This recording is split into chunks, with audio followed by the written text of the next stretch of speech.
The bridge collapsed at noon.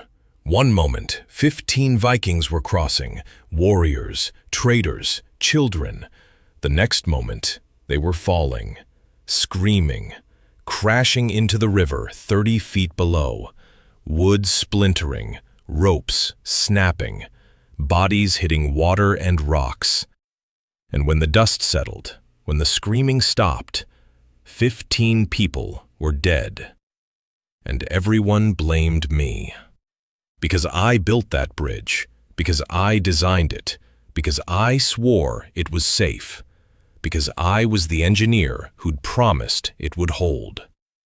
If you believe the deadliest sabotage targets trust itself, hit subscribe now.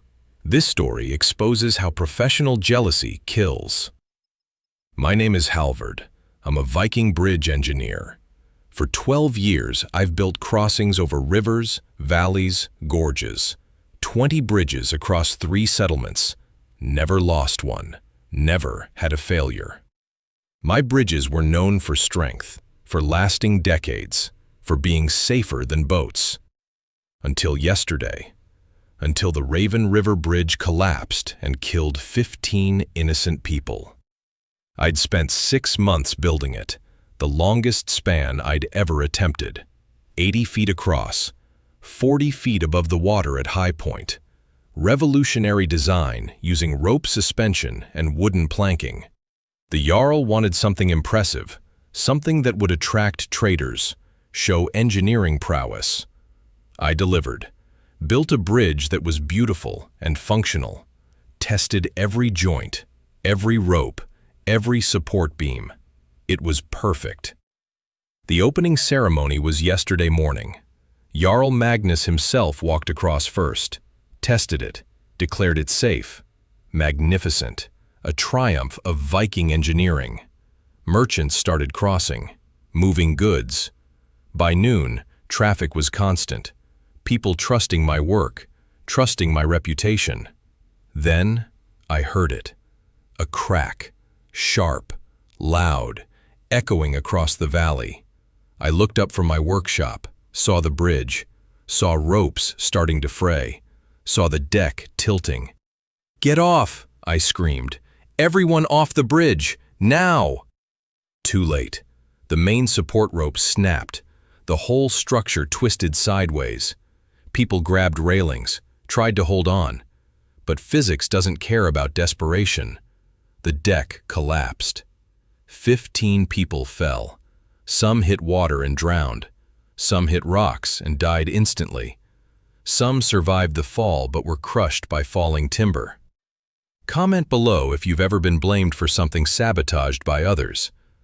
I ran to the river, dove in, pulled out 3 survivors, but 12 were already dead. 3 more died while healers worked on them. 15 total. 15 lives lost because a bridge I built failed. Because something I designed and tested and swore was safe turned into a death trap. The guards arrested me within hours. "Halvard, you're charged with negligent construction, with causing 15 deaths through incompetence, with building a bridge that couldn't hold standard traffic. It was sabotaged. It didn't just fail. I tested everything. Those ropes were new, strong. They shouldn't have snapped. You're the engineer, the expert. If the bridge failed, you failed. That's how responsibility works. You'll face trial. If found guilty, you hang." They threw me in the holding cell. Families of the dead gathered outside, screaming, throwing rocks, demanding justice, demanding my head. I understood their rage, understood their grief. If my bridge killed their loved ones, they deserved answers, deserved accountability. But I knew the truth. That bridge didn't fail naturally. Someone cut those ropes. Someone sabotaged my work. Someone wanted people to die, and me to take the blame. The question was, who? Who hated me enough to commit mass murder just to destroy my reputation? Then I remembered. Kjell, my rival engineer. The man who'd bid against me for this project, who'd lost to my design, who'd been bitter and angry for 6 months, who'd sworn he'd prove I was a fraud, who had the technical knowledge to sabotage a bridge, who had motive, means, and opportunity. I need to examine the bridge, I told the guards. Need to see the failure point. If it's sabotage, there'll be evidence, cut marks, deliberate damage, something that proves this wasn't my fault. You're not leaving this cell. You're staying here until trial. If you're innocent, prove it in court. Until then, you're the murderer who built a death trap. I sat in darkness, knowing my only chance was examining that wreckage, finding proof, showing everyone that Kjell had sabotaged my bridge. But how could I investigate from a cell? How could I gather evidence when I was the prime suspect? How could I prove sabotage when everyone assumed incompetence? My wife Sigrid visited that night. They're calling for your execution, saying you rushed the project, cut corners, cared more about glory than safety. The families want blood. It was sabotage. Someone cut the support ropes. I need you to examine the wreckage, look for cut marks, for evidence of deliberate damage. I'm not an engineer. I wouldn't know what to look for. The main support rope, where it's snapped. If it's a clean break, that's sabotage. If it's frayed naturally, that's failure. Look for tool marks, for straight cuts versus rough tears. That's the difference between murder and accident. She agreed to check, to search the wreckage at night when guards weren't watching, to find the evidence that would save my life and expose the real killer. Because 15 people didn't die from my incompetence. They died from Kjell's jealousy, and I'd prove it even from inside a cell. Sigrid searched the wreckage for 3 nights. Dangerous work. The collapsed bridge was unstable, debris everywhere, sharp wood, broken ropes. Bodies had been recovered, but the site was still a disaster. She worked by moonlight, examining every piece, looking for the evidence I needed. The 4th night she found it, returned to my cell with eyes wide, terrified but excited. You were right. The ropes were cut. I found tool marks, clean slices through the fibers. This wasn't natural failure. This was deliberate. Show me. Describe exactly what you saw. The main support rope, where it snapped. I expected fraying, natural wear, but the break was too clean, too precise. Someone cut through 3/4 of the rope, left just enough to hold during testing, but not enough to hold under full traffic load. It was designed to fail catastrophically. That's murder. Premeditated mass murder. Whoever did this knew exactly when the bridge would collapse, knew people would die. Did it anyway just to frame me. There's more. I found rope fragments at the base of the support tower. Fresh cuts, like someone practiced, made sure they knew how to cut without being detected. This was planned, carefully, professionally. Would you sabotage something to destroy a rival? Comment honestly what jealousy makes people do. We need to show this to the Jarl, need to prove sabotage. This changes everything. This isn't negligence. This is murder. The guards won't listen to me. They think I'm a desperate wife defending her guilty husband. We need someone credible, someone with engineering knowledge who can verify what I found. Bring Bjorn, the old bridge master. He taught me everything, knows bridge construction better than anyone. If he says the ropes were cut, people will believe it. Sigrid found Bjorn the next morning, brought him to the wreckage.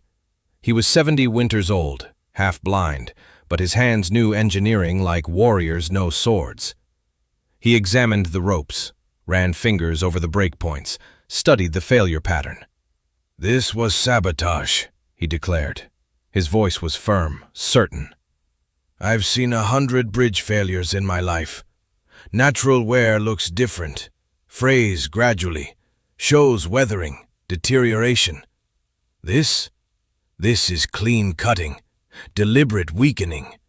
Someone with tools and knowledge did this. Someone who understood exactly where to cut to cause maximum damage. Will you testify?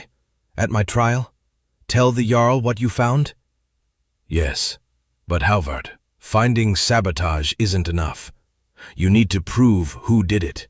Need to show motive, opportunity, evidence linking someone specific to the crime.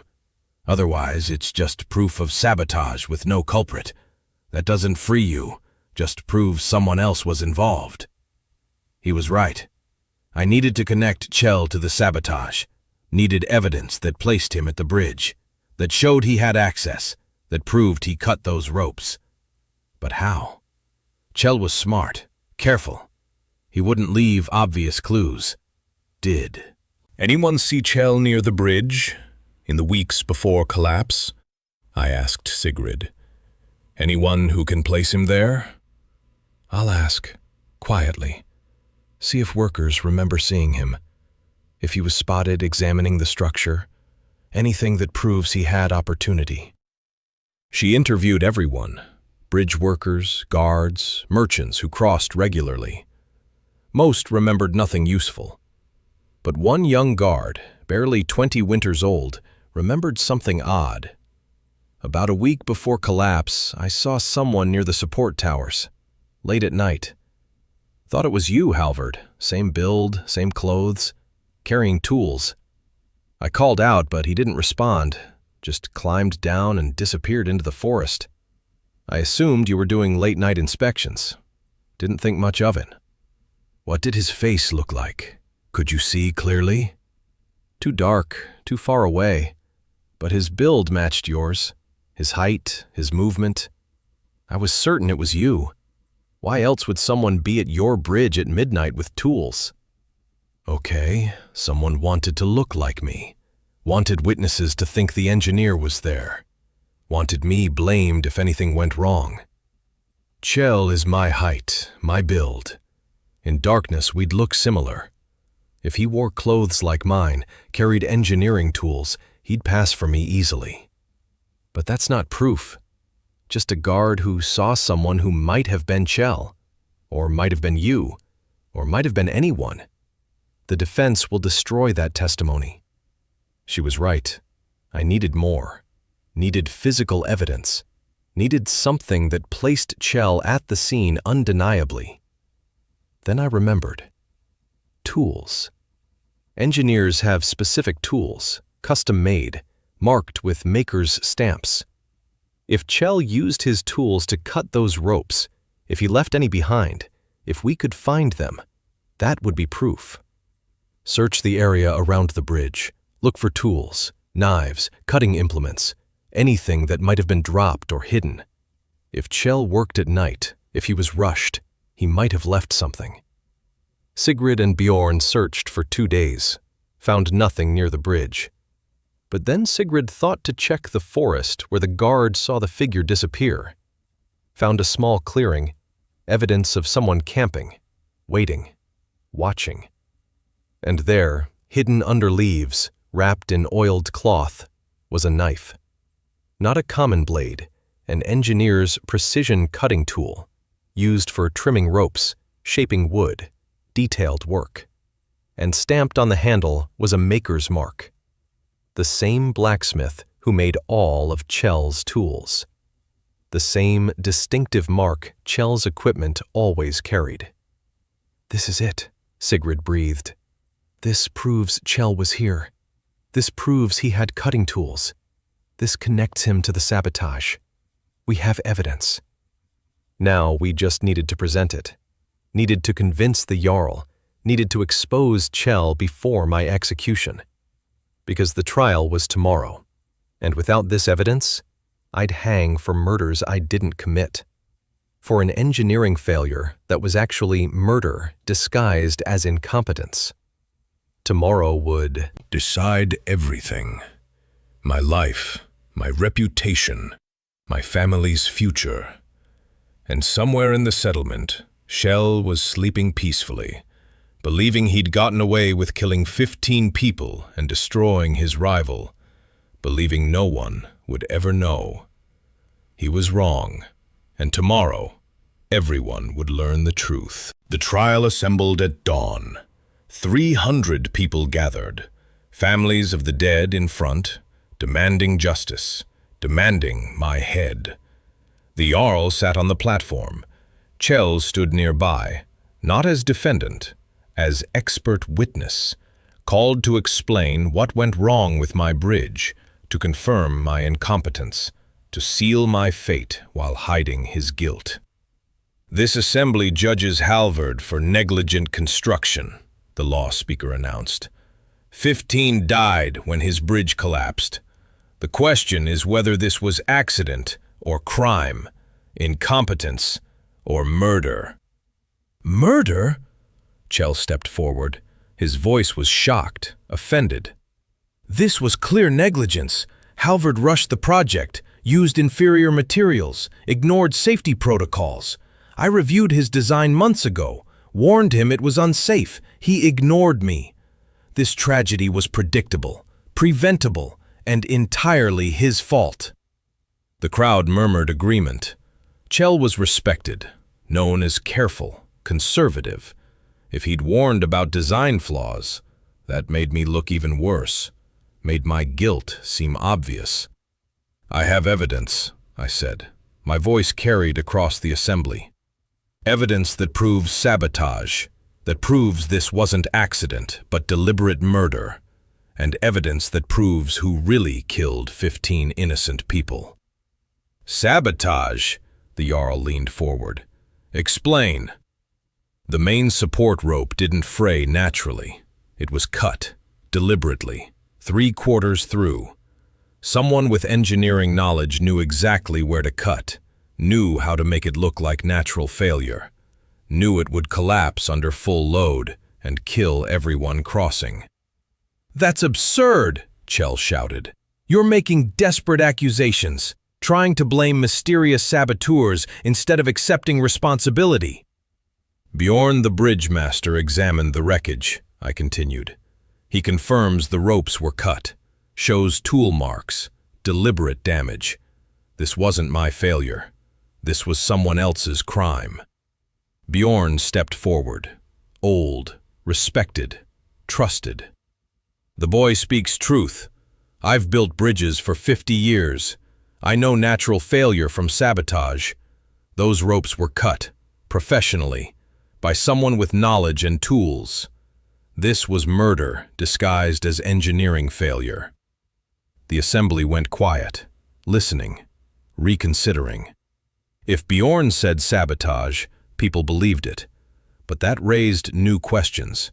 Who would sabotage a bridge? Who had motive? Would you murder 15 innocent people just to destroy a rival's reputation? Tell me in comments.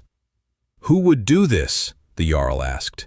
Who benefits from 15 deaths and your destruction? My rival, the man who lost this bridge contract to me, the man who spent 6 months bitter and angry, the man who swore he'd prove I was a fraud, Kjell. Kjell's face went red. How dare you? I'm here as expert witness, helping establish truth, and you accuse me of mass murder? This is slander. This is desperate deflection. Then explain this. Sigrid stepped forward, held up the knife, the engineer's cutting tool. We found this Hidden near the bridge, in the forest where a guard saw someone climbing down from the support towers. Someone who looked like Halvard. Worked at night, disappeared into the trees. This knife has a maker's mark. The same blacksmith who makes all your tools, Kjell. The same distinctive stamp your equipment carries. The crowd pressed forward, staring, examining. The evidence was real, physical, undeniable.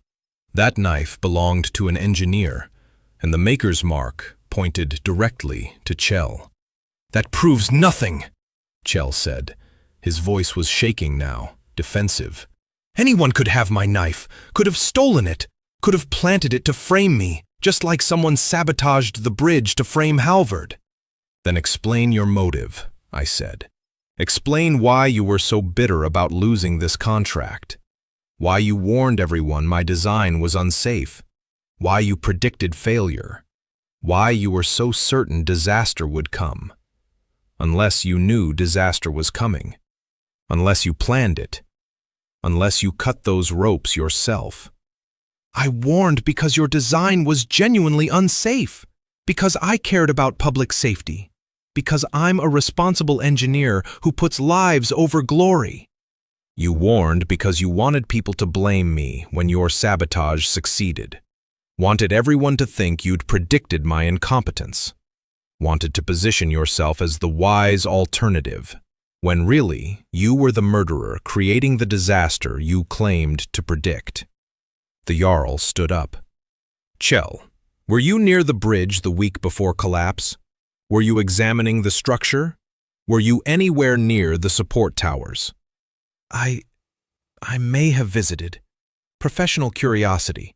Checking on a rival's work. That's normal. That's not crime. At night? With cutting tools? Climbing support towers? That's not professional curiosity. That's access and opportunity. This is circumstantial. You have no proof I actually cut anything.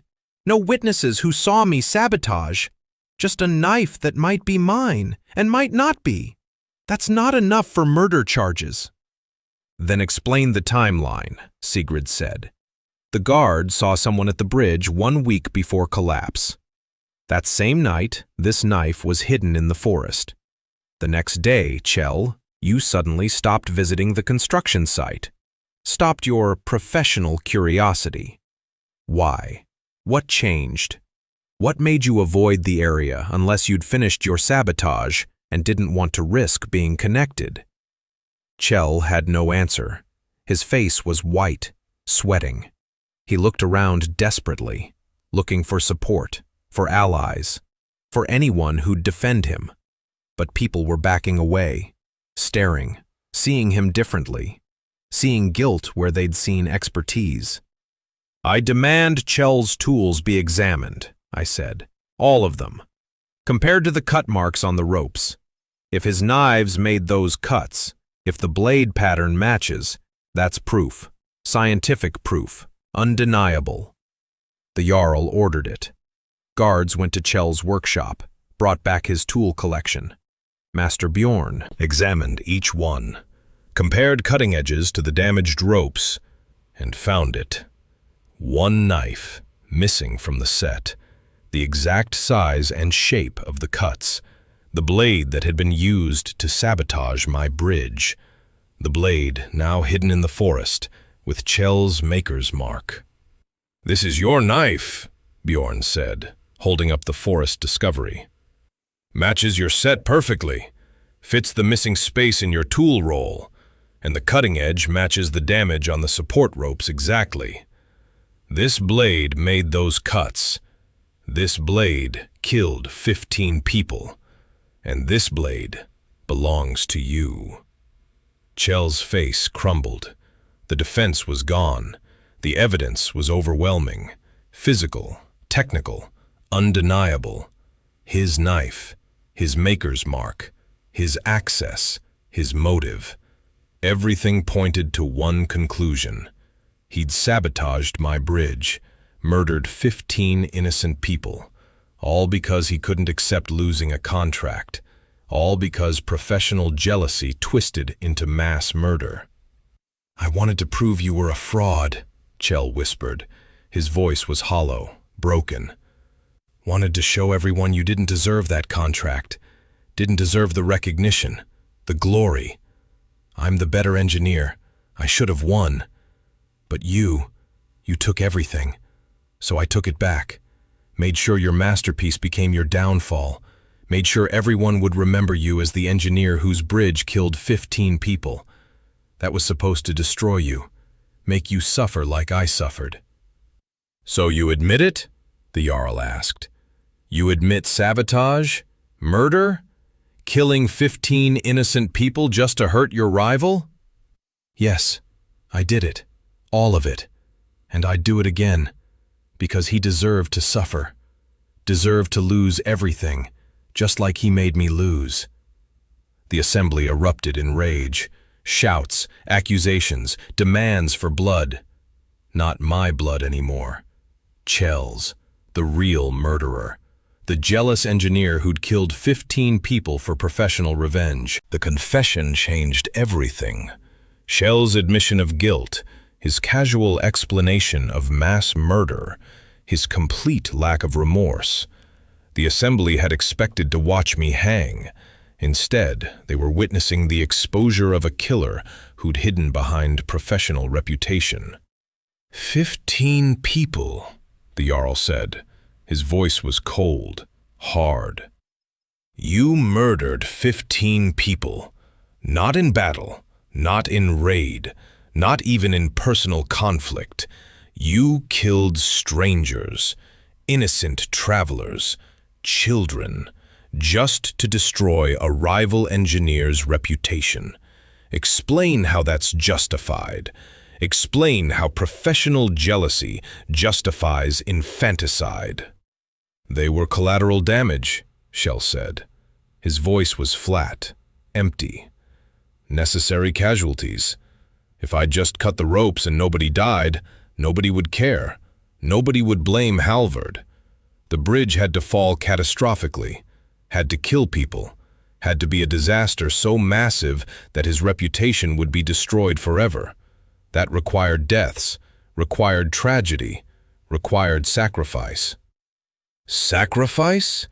You didn't sacrifice yourself. You sacrificed other people's families, other people's children. How is that your sacrifice? It's war, engineering war, competition. Someone has to lose, someone has to suffer.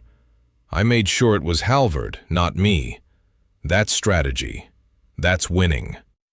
The families of the dead were screaming, trying to reach Kjell, to tear him apart. Guards held them back, barely. The rage was overwhelming, primal. How do you process that your father, your child, your spouse died not from accident, but from premeditated murder disguised as engineering failure? Would you show mercy to someone who killed your family for professional jealousy? Comment your answer honestly. You showed no hesitation? A widow asked. Her voice was shaking. No doubt? You cut those ropes knowing children would fall, knowing families would be destroyed, and felt nothing? I felt satisfaction, felt victory, felt like I was correcting an injustice. Halvard didn't deserve that contract, didn't deserve recognition. I'm the superior engineer. I should have built that bridge, should have received the glory. Fixing that wrong required sacrifice.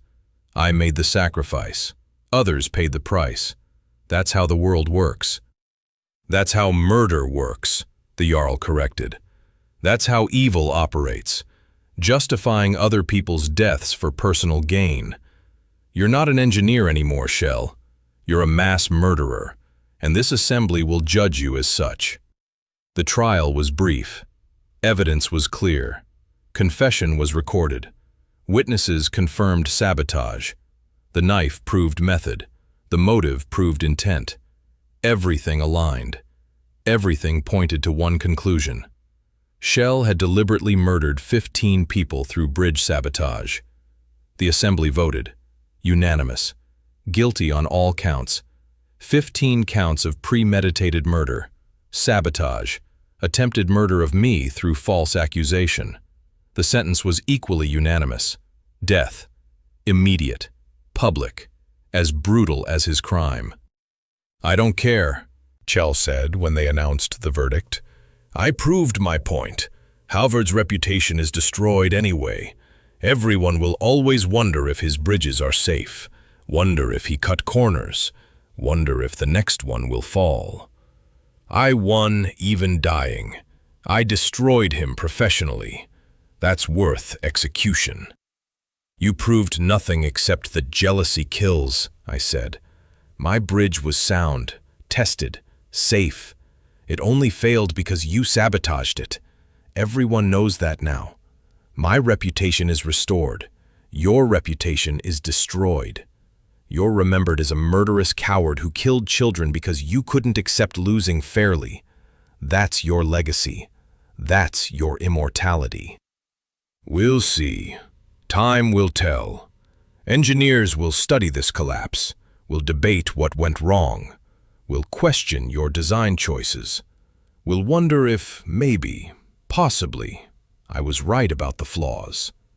Doubt never completely dies. You'll carry that doubt forever. I'll carry the truth, that I built well, that you sabotaged criminally, that 15 people died not from my incompetence, but from your evil. That's not doubt. That's certainty. That's justice. They dragged Kjell away. He didn't resist, didn't fight, just walked calmly, like a man heading to dinner rather than execution. Some psychopaths face death without fear, without regret, just acceptance and satisfaction that they caused pain before dying. The families demanded special execution, not quick hanging, something slower, more painful, something that matched their suffering. The Jarl agreed.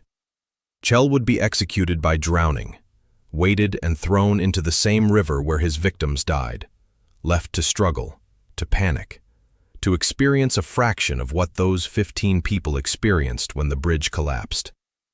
"Do you have final words?" the law speaker asked as they prepared Kjell for execution. "Yes. To all the engineers here. Competition is war. If you're not willing to do whatever it takes to win, you'll lose to someone who is. I lost because I got caught, not because I was wrong. Remember that. The only crime is failing. The only sin is weakness. Everything else is strategy." "Those aren't wisdom," the Jarl said. "Those are the rationalizations of a murderer trying to justify evil. You didn't lose because you got caught.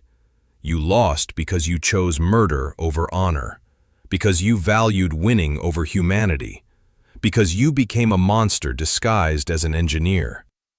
They threw Kjell into the river, weighted with iron chains. He sank immediately, struggled, drowned within minutes.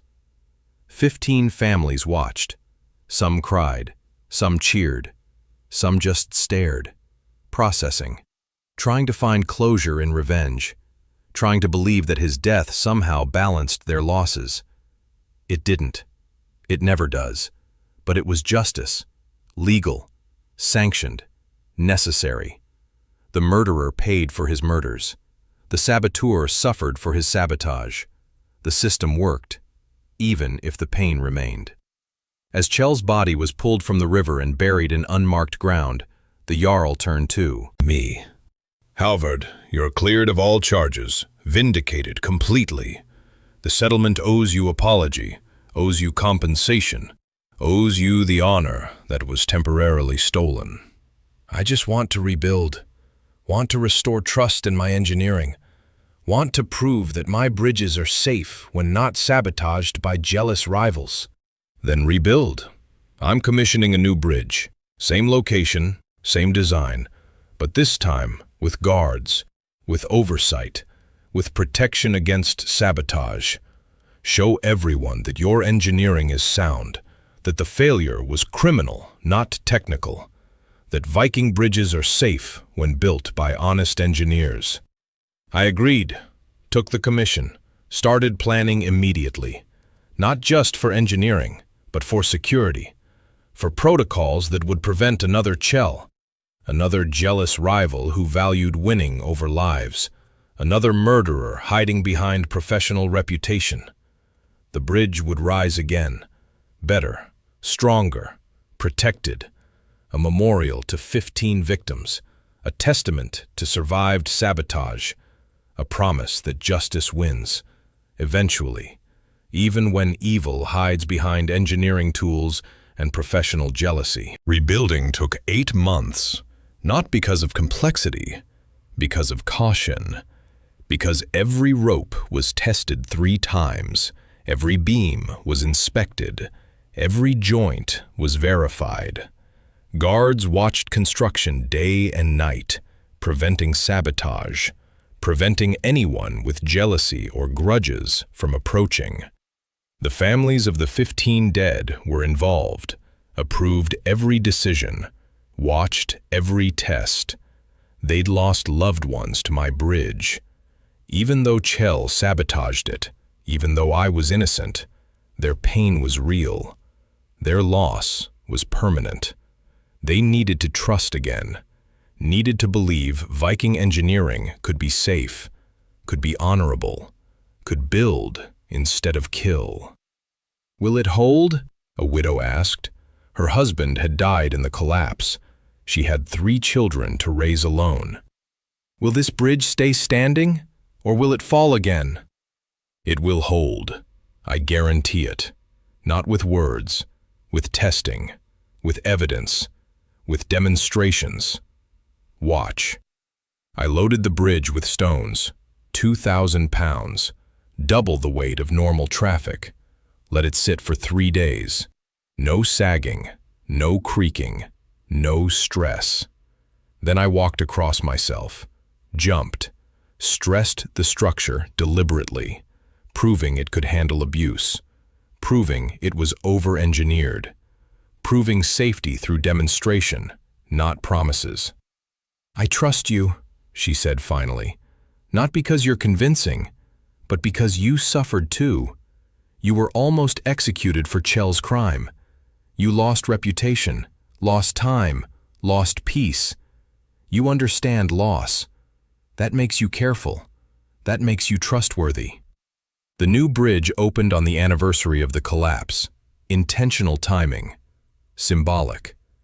A year after tragedy, we had healing. A year after sabotage, we had security. A year after death, we had memorial. 15 names were carved into the support beams. Permanent. Visible. Remembering those who died. Honoring their memory. Promising their deaths meant something. Changed something. Improved something. Comment below if you believe tragedy should inspire change or be quietly forgotten. Tell me how you'd memorialize victims. The Jarl walked across first, just like the original opening, but this time he brought the families, the widow, the orphans, the parents who'd lost children. They crossed together, slowly, carefully, crying but moving forward, literally and metaphorically. "This bridge stands because Halvard refused to accept false guilt," the Jarl announced. "Because he investigated, because his wife searched wreckage, because old Bjorn verified sabotage, because evidence mattered more than convenience, because truth won over assumption. That's Viking justice. That's engineering with honor. That's rebuilding after evil." My reputation was fully restored. Better than before, actually. People trusted me more after surviving false accusation, after proving innocence, after exposing a murderer. I became known not just as skilled engineer, but as honest man, as someone who valued truth, who accepted responsibility when earned, but fought false blame when necessary. Other settlements commissioned bridges, wanted Halvard's work, wanted bridges built by the engineer who'd exposed sabotage, who'd survived conspiracy, who'd proven that skill plus integrity creates safety. My career didn't just survive, it thrived. But success felt hollow sometimes. 15 people were still dead, still murdered, still victims of professional jealousy. My vindication didn't resurrect them. My bridges didn't return children to parents. Justice happened. Evil was punished, but the cost remained. I visited their graves regularly, all 15, spoke to them, apologized even though logically I knew Kjell's crimes weren't my fault. I should have seen it coming, should have protected my work better, should have anticipated that jealousy could turn murderous. I'm sorry. I'm so sorry. I'll build safely forever. I'll never let another bridge be weaponized. That's my promise, my memorial, my life's work. The families eventually forgave me, understood separation between engineer and saboteur, between building and destroying, between creation and murder. They knew intellectually that Kjell killed their loved ones, not me. But emotions don't follow logic. Grief doesn't care about facts. They needed time, needed space, needed to see me as ally, not enemy. Eventually, they did. Years passed, 5 years, then 10. The bridge still stands, stronger than ever, used daily by hundreds. No failures, no accidents, no deaths, just reliable crossing. Boring engineering, successful structure. That's the goal. That's victory. Building things that work so well people forget they're there. If you believe the best engineering is invisible reliability, hit subscribe now. Tell me in comments, would you trust an engineer who was falsely accused? Or does accusation always leave doubt?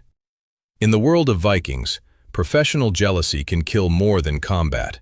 Sabotage targets trust itself, and every tale of engineering failure ends with truth and reconstruction. Kjell wanted to destroy me, wanted my reputation ruined, my career ended, my legacy as failure. He murdered 15 people to achieve that goal, and he failed. Because truth emerged, because evidence mattered, because Viking justice valued proof over assumption. I am still building, still designing, still testing obsessively, still remembering the 15, still honoring their memory through safer structures, through better protocols, through bridges that last generations without killing anyone. That's my revenge. Not Kjell's death, not his execution, not his unmarked grave. My revenge is success, is safety, is proving that good engineering outlasts murderous jealousy, that creation defeats destruction, that building beats sabotaging. Kjell's name is forgotten, mentioned only as cautionary tale, as example of evil, as proof that professional jealousy destroys the jealous more than their targets. Nobody commissions his designs, nobody honors his memory, nobody speaks his name except as warning. My name is on 15 bridges, all standing, all safe, all serving communities. That's legacy. That's immortality. That's what matters. Not winning competitions, not beating rivals, but building things that help people, that connect communities, that last beyond my lifetime. Skål, engineers. Skål, builders. Skål, everyone who creates rather than destroys. Until the next saga.